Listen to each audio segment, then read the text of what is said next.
আজকে দেখাবো দুষ্ট কোকিলের নাচ। তার সাথে সাথে আছে আমি 25 তারিখ থেকে আজকে পর্যন্ত কি পরিমাণ প্যারা আর চাপের মধ্যে দিয়ে গেলাম সেই জিনিসটা। 25 তারিখ রাত 25 ডিসেম্বর রাত পল্লিমা স্কুলে মহিলা পরিষদের খেলা ছিল, বার্ষিক পুনর্মিলন ছিল। সেখানে আমরা রোজাস কিচেন থেকে চা পাকুড়া এগুলো নিয়ে আসছিলাম।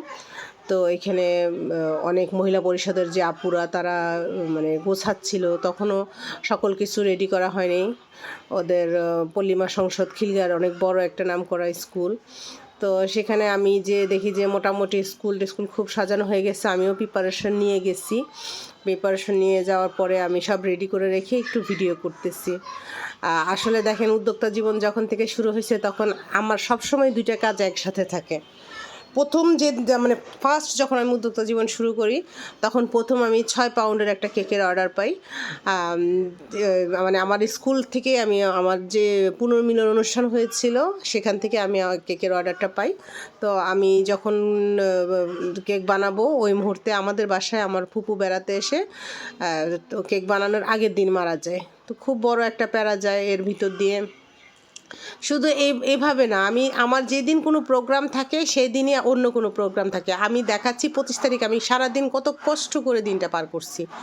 প্রথমত আমি মেলায় অংশগ্রহণ করছি, দ্বিতীয়ত ওইদিকে আবার গভর্নমেন্ট স্কুলে 25শে ডিসেম্বরে ওদের পুনর্মিলন ছিল, আমার ছেলেরা গিয়েছিল। ওইখান থেকে আবার ছেলের সাথে গেলাম, ছেলের সাথে একটু দেখা করতে গেলাম, একটু কাজ ছিল। আমি আমার জিনিসপত্র চাটা রেখে এসে ছেলের সাথে একটু দেখা করলাম। দেখা করতে এসেছিলাম ছেলের সাথে, কিন্তু দেখাটা করতে পারি নাই। কারণ ওদের হাই সিকিউরিটি ছিল, অনেক ওদের মানে অনেক মানুষ ছিল, ভিতরে বহিরাগতরা ঢুকতে পারছিল না, অনেক হাই সিকিউরিটির কারণে ঢুকতে পারি নাই। তো অবশেষে আমি চলে গেলাম, ছেলের সাথে দেখা করতে পারলাম না। ফোন দিলাম, ছেলে ফোন ধরলো না। আসলে এত সাউন্ডের মধ্যে কনসার্ট হচ্ছিল, সেখানে শোনাও যায় না। তো আমি চলে গেলাম আমার স্টলে, আমি যেখানে কাজ করছি সেখানে যেয়ে দেখি যে দুষ্ট কোকিল নাচতেছিল। আমাদের এক আপু, উদ্যোক্তা আপু, মহিলা পরিষদের আপু, উনি অনেক শৌখিন আপুটা, উনি মানে খুব আনন্দের সাথে নেচে গেয়ে মানুষের মন মাতাচ্ছিল। আপুটা খুব ভালো ছিল, খুব ভালো লাগছে আপুটার সাথে কথা বলে। তো আমি এদিকে আমি চায়ের দায়িত্বে গিয়েছিলাম, অন্যান্য কিছু নিয়ে গিয়েছিলাম। এখানে প্রোগ্রামটা ছিল এরকম যে জাস্ট মেলার মতো হবে না, মানে আমাদেরকে ওরা কন্ট্রাক্ট করেছে যে আপনি আমাকে এত কাপ, আমাকে 200 কাপ চা দিবেন বা 2-3 হাজার পাকুড়া দিবেন, ওই রকম একটা কন্ট্রাক্ট হয়েছিল। তো আমরা ওইভাবেই গিয়েছিলাম। আর তার চেয়ে বড় কথা, এই 25 তারিখ রাতেই আমার চট্টগ্রামের যাওয়ারও ডেট ছিল। এদিকে ছেলে কনসার্টে, আমি পল্লিমা সংসদে, এদিকে রাত 11টা মানে 12টা 12:15টায় আমাদের ট্রেন। এখানে মানে কতগুলা কাজ অগোছালো ছিল। তো কাজ শেষ করে আমি এখান থেকে গুছিয়ে, মানে আমার যে কাজ ছিল চা তৈরি করার, 200 কাপ চায়ের অর্ডার একেবারে কমও ছিল না আমার। মানে আমি আসলে 200 কাপ চা কখনো একসাথে এরকমভাবে করিনি, মেলায় করেছি, এত লাগেনি একসাথে। তো 200 কাপ চায়ের একটা ছিল আমার। চা আরও বেশি হয়েছে, কিন্তু প্রাথমিকভাবে 200 কাপের অর্ডার ছিল। তো আমি চেষ্টা করেছি সুন্দরভাবে আমার কাজ পরিপূর্ণ করতে। প্রথমে দুধটা বানিয়ে নিয়েছি, তারপরে তার মধ্যে লিকার দিয়ে দিয়েছি। এদিক দিয়ে পাকুড়া ভাজা হচ্ছিল, আর সবাই উন্মুক্ত, সকল খাবার উন্মুক্ত ছিল। সবাই মানে এটা ওনারাই আয়োজন করেছে, ওনারা কন্ট্যাক্ট করেছে বিভিন্ন ইয়ের সাথে, এক একটা মানে যে কাজ করে তার সাথে কন্ট্যাক্ট করে ওরা এইভাবেই জিনিসটা কমপ্লিট করেছে। তো আমার চা মোটামুটি রেডি হয়ে গেছে গা। আমি চায়ে এখন দুধ চিনি দিয়ে দিব। দুধ তো অলরেডি জাল দেওয়া হচ্ছে, দুধ জাল দিতে দিতে এদিকে ভিতরে খুব টেনশন কাজ করতেছিল যে আমার রাতেই বাসায় সব ব্যাগ ট্যাগ গুছিয়ে এসেছি, যেহেতু রাতেই চট্টগ্রামের উদ্দেশ্যে রওনা হয়ে যাব। তো ব্যাগ ট্যাগ সব গুছিয়ে এসেছি, সকল কিছু করে এসেছি। শীতের বেলায় মানে শীতের রাতে আর কি, যেহেতু উন্মুক্ত খোলা মাঠে প্রোগ্রামটা হচ্ছে, সেখানে চাটা তো আসলে মনে করেন খুব ভালোই রেসপন্স করবে, সবাই খুব চা খাচ্ছিল বারবার নিয়ে। আমি এরকম বড় বড় 3 হাঁড়ি চা বানিয়েছি, এটা কিন্তু অনেক বড় হাঁড়ি। হাঁড়িটা কিন্তু অনেক বড়, প্রায় 7 লিটার পানি আটে এই হাঁড়িটায়। তো আমি সুন্দর করে চাটা ফুটিয়ে নিচ্ছি আর সকলের দৃষ্টি আকর্ষণের চেষ্টা করছি। সবাই শুধু চায়ের ঘ্রাণে ঘুরঘুর করছিল আমার পাশে। সাথে ভাজা হচ্ছিল গরম গরম সবজি পাকোড়া। পাকোড়াগুলোও খুব টেস্টি ছিল। ওদিক দিয়ে টেবিল সাজানো হবে। ওদের যে প্রোগ্রামের মূল আয়োজন হচ্ছে গিয়ে উন্মুক্ত খাবার থাকবে, চা, তারপরে বিভিন্ন নাস্তা, এই যে ভর্তা, বিভিন্ন আইটেমের ভর্তা ছিল, চিতই পিঠা ছিল। এগুলো এখন সার্ভ করা হবে সবাইকে এক একটা করে, 4 রকমের 5 রকমের ভর্তা, তারপরে ভাপা পিঠা ছিল, মুরালি ছিল, মানে অনেক কিছুই ছিল। মহিলা পরিষদের সাথে আমি আসলে কাজ তেমন একটা করা হয়নি, এই প্রথম করলাম, ভবিষ্যতে করব ইনশাল্লাহ আশা করি। তো মানে খুব ভালোই লাগছে যে মানে সবাই পরিবার পরিজন নিয়ে আসছে, সবাই নিয়ে নিয়ে খাচ্ছে, অনুষ্ঠান করতেছে। কিন্তু আমার মনে তো সে একটাই ভয়, আমাকে 12টা বাজে, 12টা মানে 12:15 বাজে আমার গাড়ি, এখান থেকে কমপ্লিট করে বাসায় যেয়ে এই সকল কিছু ধুয়ে ধায়ে রেডি করে আবার আমাকে রওনা দিতে হবে। ওইদিকে ছেলে কনসার্ট থেকে বাসায় যাবে।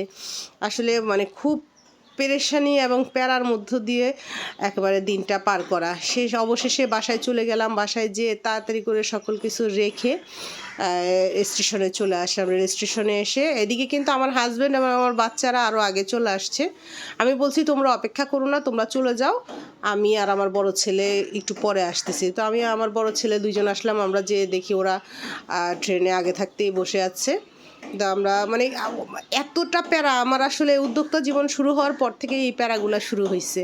আগে কোনো এরকম চাপ ছিল না, যখন ইচ্ছা যেখানে গেছি কোনো ঝামেলা হতো না। এখন দেখা গেছে যে আমার যেদিন কোনো কাজ থাকে সেদিনই প্রোগ্রাম থাকে। গত বছর জালের ভাইয়ের বিয়ে খেতে পারিনি, এটা নিয়ে জালের সাথে অনেক ঝগড়াও হয়ে গেছে। তো আসলে উদ্যোক্তা জীবন এত সহজ না, এত সহজ না। অনেক মানে অনেক স্যাক্রিফাইস করতে হয় জীবনে, কিছু করতে গেলে স্যাক্রিফাইস করতে হয়, স্যাক্রিফাইস ছাড়া কিছুই ভাল লাগে না। তো আমরা আমাদের জার্নির পথ যাত্রা শুরু হয়ে গেছে। আমরা আসলে ট্রেনে তেমন একটা যাতায়াত করি না, কারণ আমাদের বাসা থেকে ট্রেনের যাতায়াতটা আমাদের জন্য খুবই ভোগান্তিকর হয়। আমাদের ঘরের সামনে বাস আছে, যদি একবারে আমরা নাইট কোর্সে যাই তাহলে একেবারে বাসা ফকিরাপুল থেকে গাড়িতে উঠলে আমাদের ঘরের সামনে এসে দাঁড়ায়। এই তো আমরা চট্টগ্রাম সীতাকুণ্ডে চলে আসছি। সীতাকুণ্ড দিয়ে সেই প্রকৃতি, পাতার গন্ধ, সবুজের একটা ঘ্রাণ। আমি জানি না আপনারা বুঝেন কি না, আমি কিন্তু বাতাসে অক্সিজেনের গন্ধ, মানে অক্সিজেন আমি অনুভব করতে পারি। বাতাসের সাথে যখন অক্সিজেন আসে আমি বুঝি যে এটা অনেকটা সুন্দর লাগে। আর ওই ধুলাবালিওয়ালা বাতাস, ওরে আল্লাহ রে, ঢাকা শহরে তো এটা খাইতে খাইতেই জীবন শেষ হয়ে যায়। যাক, ভাল লাগলো। এত প্যারা, মানে সারাটা দিন এত প্যারা, আমার প্যারা এখনও শেষ হয় নেই, এখনও দেখতে থাকেন, আমি এখনও দেখাবো আমি আরও কত প্যারার মধ্যে দিয়ে আজকে সারাদিন পার করব। মানে গতকাল 26 তারিখ, গতকাল আমি কত প্যারা দিয়ে জীবনটা, মানে আমার এই লাইফটা পার করলাম। তারপরে আমরা সীতাকুণ্ড থেকে আমরা চলে গেলাম চট্টগ্রাম কদমতলাতে, আমরা নেমে গেলাম এবং সেখান থেকে সিএনজি করে আমরা রাস্তার মাথায় আসলাম। আমরা যদি বাসে আসতাম একেবারে ঘরের সামনে যাইতাম, এই ট্রেনে আসলে আমাদের এই ভোগান্তিগুলো হয়। এখন চট্টগ্রাম শহরের উপর দিয়ে যাচ্ছি, শহরের উপর দিয়ে যেয়ে আমরা রাস্তার মাথায় চলে যাব। সেখান থেকে এখন আমরা একটা সিএনজিতে যাচ্ছি, আবার এই সিএনজি চেঞ্জ করে আমাদেরকে আবার আরেকটা সিএনজিতে উঠতে হবে। এতে করে আমাদের টাকাও বেশি যায়, আমাদের কষ্টও বেশি হয়, ভোগান্তিও বেশি হয়। বাচ্চারা অনেক সময় ট্রেনে চড়তে চায়, বাচ্চাদের সুখ মানে আনন্দের জন্যই চলা। তো চলে আসলাম, এই যে কর্ণফুলী নদীর উপর দিয়ে পার হচ্ছে, কর্ণফুলী কালুরঘাট ব্রিজ পার হচ্ছে। তো চলে আসছি চন্দ্রকোনার কাছাকাছি, অনেকটা চলে আসছি। মানে এই যে মানে রাঙামাটির পথ, যে পথ চিরচেনা পথ, ভালোবাসার পথ, চলে আসছি অনেকটাই কাছে। সুন্দর দিন। আমরা আসতে আসতে প্রায় 10:30 বেজে গেছে। আমরা যদি বাসে আসতাম তাহলে কিন্তু ভোর 4টার ভিতরে আমরা বাসায় পৌঁছে যেতাম। সময় নষ্ট, টাকা নষ্ট, কষ্ট, সকল কিছুই একসাথে হয় ট্রেনে আসলে আমাদের। তারপরেও মাঝে মাঝে বাচ্চারা বায়না ধরে ট্রেনে চড়বে, বাচ্চাদের বায়না পূরণ করতে গিয়ে আমাদের এই ট্রেনে যাওয়ার কষ্টটা হয়। তো অবশেষে সকল কিছুর পরে দিনটা শুরু হলো, শেষ হলো বলবো না, শুরু হলো মাত্র, যেহেতু সকাল 10টা 10:30 বাজে। বাসায় আসলাম, বাসায় এসে ফ্রেশ হয়ে খাবার দাবার খেয়ে আমরা দুপুরবেলা আবার বিয়ের দাওয়াত। দুপুরবেলা এসেই দেখি যে বিয়ের দাওয়াত আছে, আমাদের এক আত্মীয়র বিয়ের দাওয়াত। বিয়ের দাওয়াতটা আমাদের জন্য ছিল এক্সট্রা গিফট, কারণ চট্টগ্রামে এসে একটা বিয়ের দাওয়াত খাওয়া মানে এটা তো অনেক কিছু। কারণ চট্টগ্রামের বিয়ের দাওয়াতগুলো কিন্তু অনেক মজা হয়, কারণ কালা ভুনা থাকে, কলিজা ভুনা থাকে। আমার খুব ভাল লাগে চট্টগ্রামের বিয়ে খেতে। তো এসে যখন বিয়ের দাওয়াতটা পেয়েই গেছি, এটা তো আর হাতছাড়া করা যায় না, সুবর্ণ সুযোগ। তো দাওয়াত খেতে চলে গেলাম দুপুরে। বউটা মিষ্টি একটা টুকটুকে বউ, সবাই দোয়া করবেন ও যাতে সুখী থাকে, আল্লাহ যাতে ওকে সুখী রাখে সব সময়, যাতে মানে একজন নারী হিসাবে সার্থক হয়, আমাদের ভাগ্নি হয় মেয়েটা। তারপরে এই বসে গেলাম, বউ দেখেই খাওয়া টেবিলে বসে গেলাম। এখানে ছিল ওই যে গরুর কালা ভুনা, তারপরে চিংড়ি ভুনা, তারপরে ছিল কলিজা ভুনা, তারপরে ছিল চিকেন কারি, তারপরে ছিল ভেজিটেবল। তো সব মিলিয়ে খুব মজা করে এই বিয়ের দাওয়াতটা খেলাম।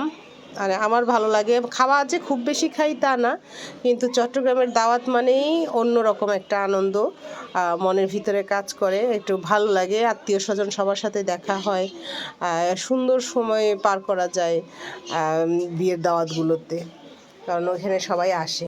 তো আমরা খেতে বসে গেলাম, এখনও বর আসে নাই, কারণ সবাইকে গ্রামের বিয়ে কিন্তু একেবারে 11টা 11:30 থেকে খাওয়া শুরু হয়ে যায়, কারণ বরের অপেক্ষা না করে আমাদেরকে সবাইকে বললো খেয়ে নাও। তো বাবা খাওয়া নিয়ে কম্প্রোমাইজ নেই, আগেই খেয়ে নিই। খেতে বসে গেলাম।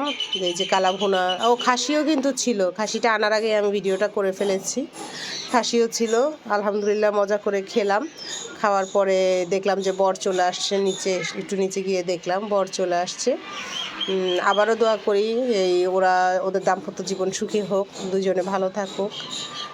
ওই যে বর যে আপ্যায়ন করা হচ্ছে, শালিরা গেট ধরেছে, ঐতিহ্যবাহী সেই গেট ধরা, কারণ দুলা আসলে গেট ধরতে হবে, এটাই তো মনে করেন সবচেয়ে মজার। বিয়ের মূল আকর্ষণ হচ্ছে গিয়ে বরের গেট ধরতে হবে, বরের কাছ থেকে টাকা নিতে হবে। তো এই সব প্যারার মধ্যে দিয়ে আমার চট্টগ্রাম যাত্রা শুরু হইলো, শেষ হইলো।